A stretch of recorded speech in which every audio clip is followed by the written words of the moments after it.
Hey there, beautiful souls.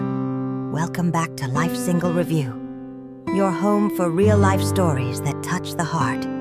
I hope you're all doing well, staying healthy, and keeping that positive energy flowing.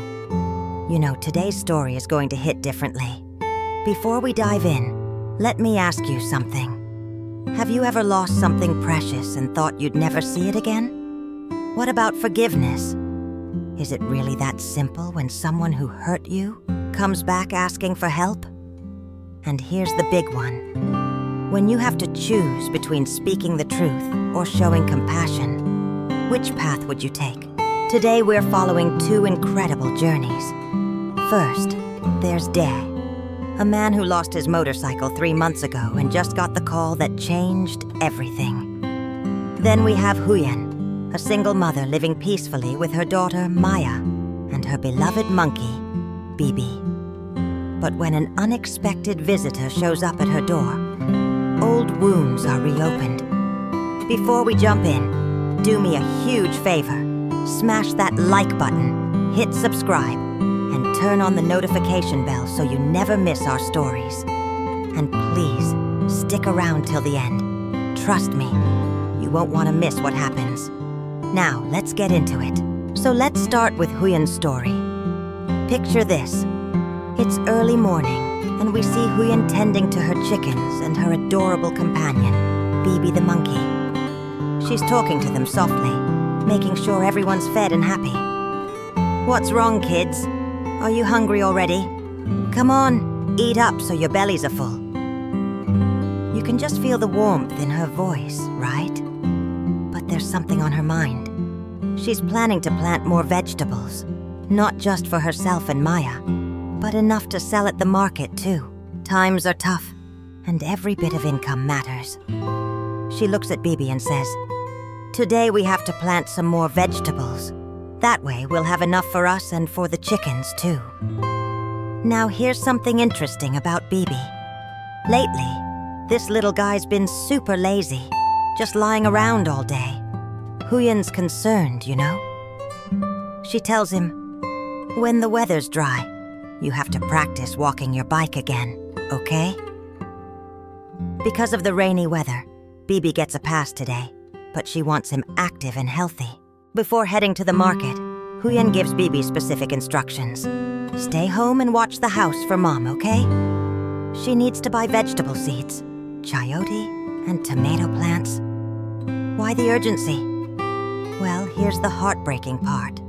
Her previous vegetable garden was completely destroyed by recent floods. All that hard work, gone. But Huyen's not giving up. She's got hope. If she can get these vegetables growing before Tet, the Lunar New Year, she'll get good prices at the market. Now let's shift gears and talk about Dae. This guy's story is absolutely incredible.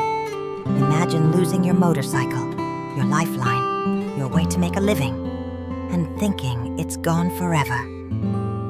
3 months pass, 3 long months, and then, out of nowhere, you get that phone call. The police found it.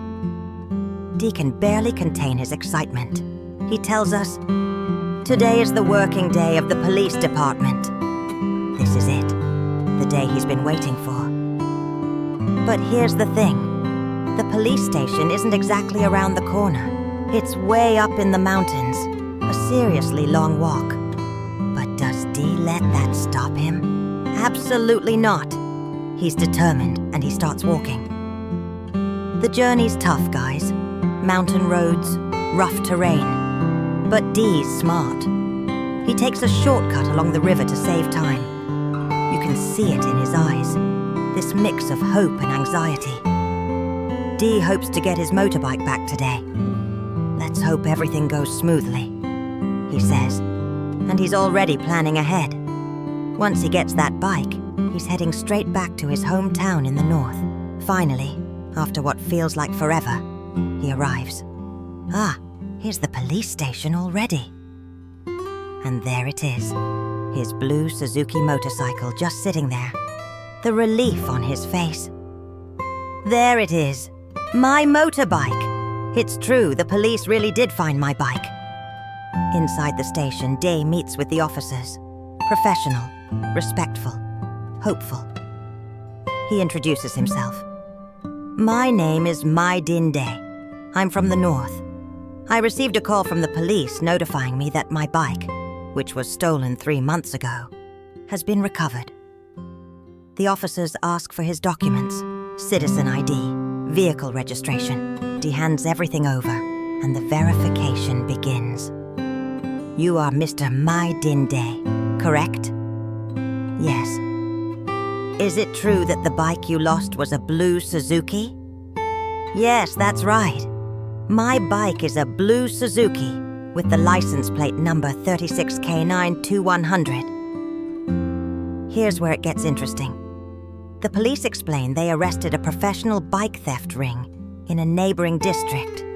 These criminals were stealing motorcycles left and right, and Dee's bike was among the recovered items. After checking all the documents against their records, everything matches perfectly. Day reported the theft 3 months ago, and now justice is being served.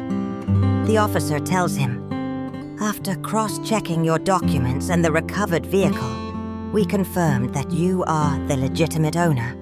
Therefore, we will return the bike to you. Can you imagine that moment? After 3 months of loss, Dee's getting his life back on wheels. But wait, there's a problem. When Dee tries to start the motorcycle, nothing happens. It's been sitting in storage too long. The battery's completely dead. The officers are understanding, though. They point him to a repair shop just down the street. Meanwhile, back to Huyen's day. She's made it to the market, and she's on a mission. Walking up to a vendor, she asks, "Excuse me, how much for 10 of these vegetable plants?" The vendor replies, 5,000 for 10 plants. It's not much money, but when you're living on a tight budget, every dong counts. Huyen carefully selects her plants, 2 chayote seedlings and 10 tomato plants. As she walks home, she's worried. I bought 2 chayote plants, but the road was long. I hope they didn't break. You can hear the concern in her voice. These aren't just plants. They're her hope for the future, her chance to make some income. When she gets home and checks, relief washes over her. Oh, thank goodness. Both plants are still intact and perfectly fine. She's already planning where to plant them. Later we'll plant them in that corner of the garden so they can climb the trellis. When they bear fruit, we'll take them to sell at the market. But then reality hits. She paid 5,000 dong for just 10 tomato seedlings. A bit pricey, right? She says to Bibi. But Huyen's optimistic. She's thinking long term. If each plant gives a kilo of fruit later, it'll be worth it. Before getting to work, she remembers something special. She bought cakes for Bibi, his favorite ones. Watching her share the fried cakes with Bibi, you see this beautiful bond between them. The fried cakes are delicious. Eat some, Bibi. It's these small moments of joy that make life beautiful, right? Then it's time to work. Now, Mommy has to go prepare the soil for planting vegetables. You sit and eat nicely, okay? Okay, so here's where things get really emotional. Huyen's working in her garden, minding her own business, when suddenly, she has a visitor. And not just any visitor. It's her former mother-in-law, the same woman who made her life miserable, who drove her out of the house with little Maya. Can you imagine how Huyen must be feeling right now? But here's what's shocking. The mother-in-law's attitude is completely different. She's humble, almost pleading. This isn't the harsh, cruel woman from before. Huyen's confused, suspicious even. Why did she seem so different today? I wonder if she was being sincere this time. The old woman starts explaining why she's there. And guys, this is heavy. Her son Thuk, Huyen's ex-husband, is in prison. And she's come to beg Huyen to help him. After all, he's still Maya's father. I hope you can show mercy and help him. She talks about her failing health, how she keeps getting sicker. I'm old now, and my health isn't what it used to be. I just hope he can be released soon, so he can take care of me in my old age. But listen to Huyen's response. She's firm. She's clear. I didn't sue anyone. That going to jail has absolutely nothing to do with me. She repeats it, making sure there's no misunderstanding. When Thuk went crazy and smashed up her house, Huyen took Maya and fled to the south for 3 months. When they came back, he was already arrested. I had absolutely nothing to do with Thuk being sent to prison.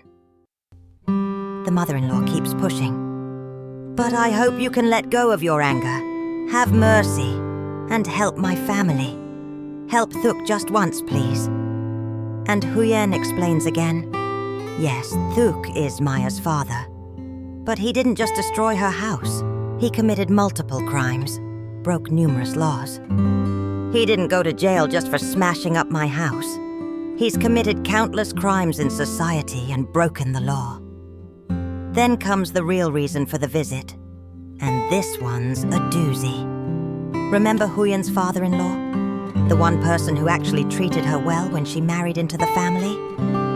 Well, he's back. He's been working away for 2 years, and now he's finally home.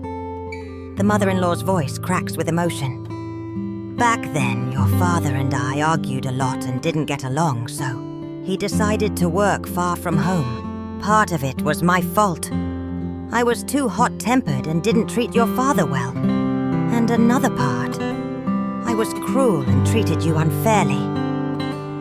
She's terrified he'll find out the truth, that she drove Huyen and Maya out of the house.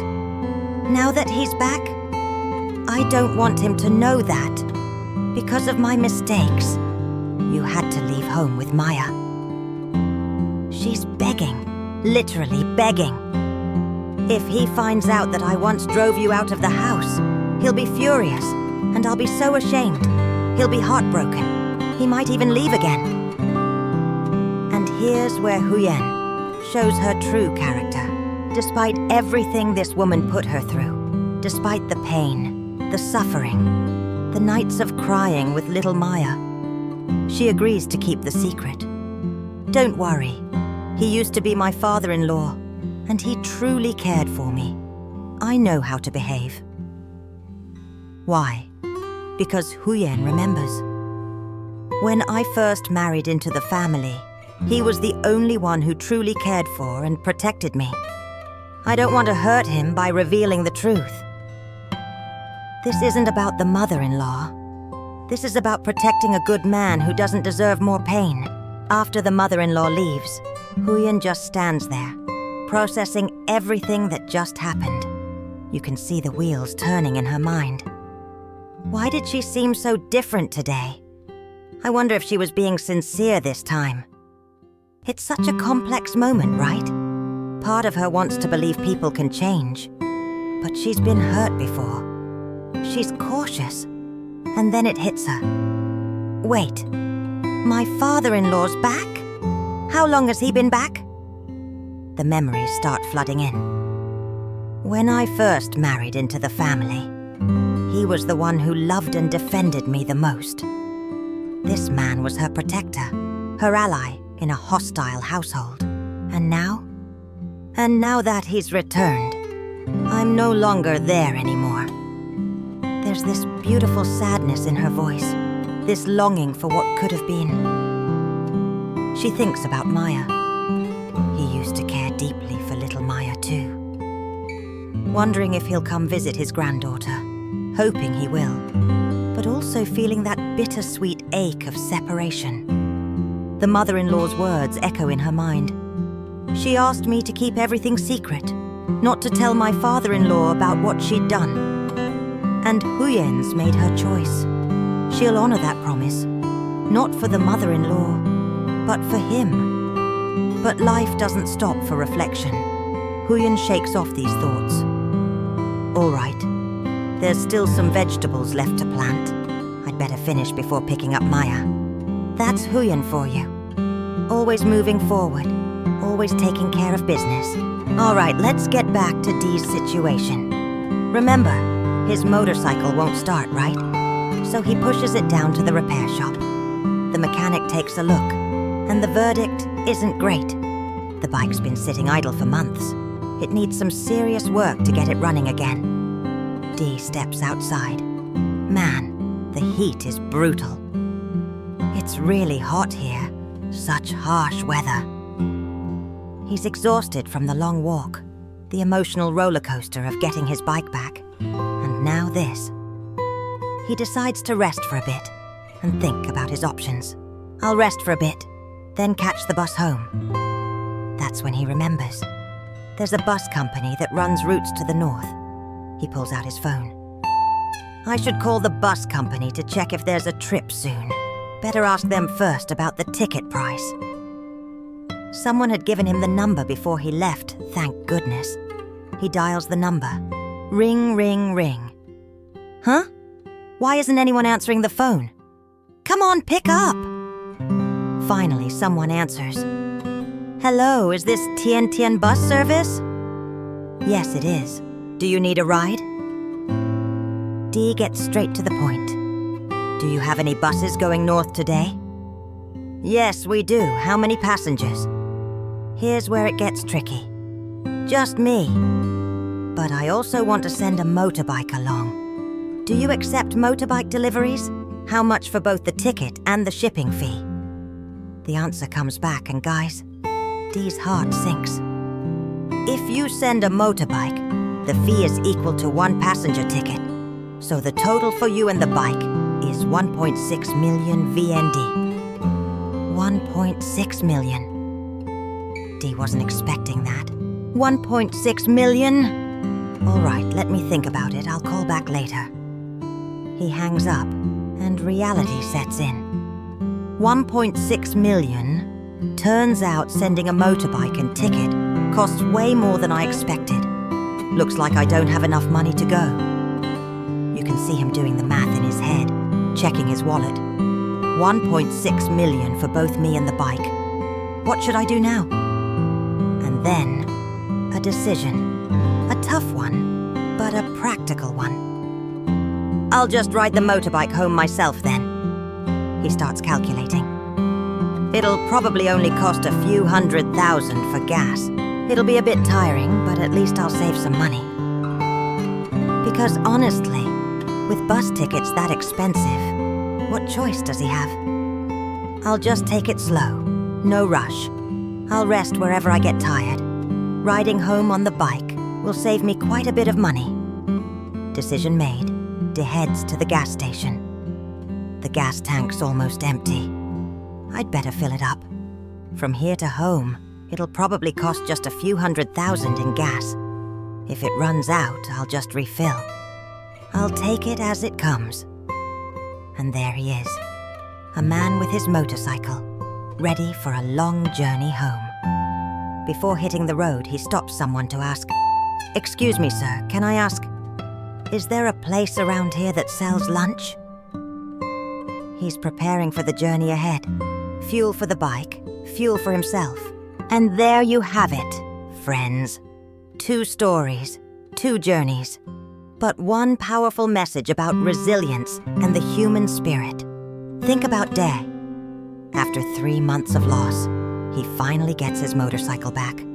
But the struggle isn't over. He doesn't have enough money for the bus, so what does he do? He makes it work. He's riding that bike all the way home, taking it slow, stopping when he's tired. That's determination, that's survival. That's real life. And Huyen? She's been through hell. Her ex-husband destroyed her home. His mother drove her out with little Maya. They had to hide in the south for 3 months. But when that same woman comes begging for help, what does Huyen do? She could have slammed the door. She could have said, "You made your bed, now lie in it." But she doesn't. She chooses compassion. Not because the mother-in-law deserves it, but because her father-in-law, a good man who protected her, doesn't deserve more pain. That's the thing about life, isn't it? It's messy. It's complicated. Sometimes doing the right thing means swallowing your pride, your anger, your hurt. Huyen agrees to keep the secret, not out of weakness, but out of strength. That takes courage. Both Day and Huyen remind us that life will knock you down. You'll lose things: motorcycles, homes, relationships, peace of mind. But what defines you isn't what you lose. It's how you keep going. It's the choice to fill up that gas tank and ride home. It's the choice to forgive, even when it's hard. It's the choice to plant new vegetables after the flood destroys everything you worked for. Thank you so much for watching Life Single Review today. If this story touched your heart, please hit that like button. It really helps us share these meaningful stories with more people. Subscribe and turn on notifications so you never miss our next recap. And please, drop a comment below. What would you have done in Huyen's situation? Would you have kept the secret? We'd love to hear your thoughts. Until next time, stay strong, stay kind, and remember, no matter what life throws at you, keep moving forward. Take care, everyone, and we'll see you in the next video. Peace and blessings.